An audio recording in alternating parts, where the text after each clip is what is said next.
Ang maganda nito mga kabukid ay may mga saging tayo dito na namumunga na.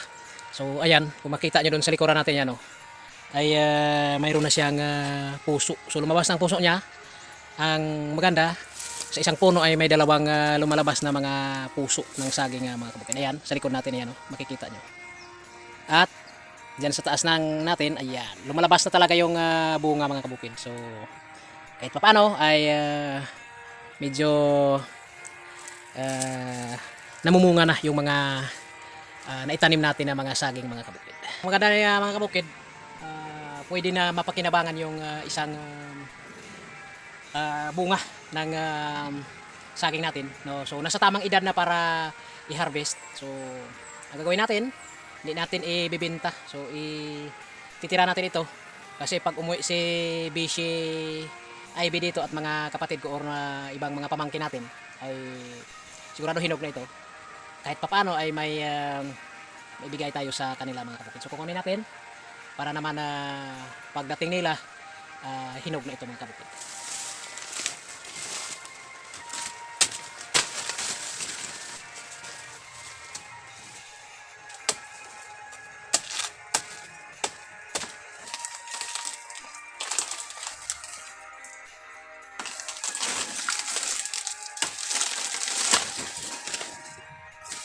Yan mga kabukid, medyo mabigat. Nasa tamang edad na ito mga kabukid. Ayun.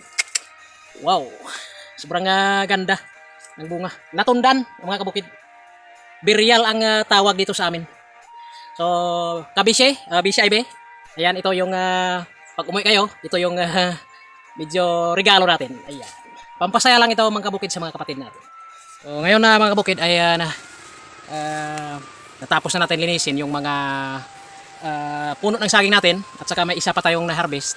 So yan lang muna ang update ni Kabukid sa inyo. So abangan niyo ang mga ibang update pa sa mga ginagawa natin dito mga kabukid. So palagi nating sinasabi na kung hindi tayo, sino ang gagawa para sa atin. At kung hindi ngayon, kailan mga kabukid? Dapat simulan mo ngayon na. Magandang araw. God bless ating lahat mga kabukid. Uwi na tayo.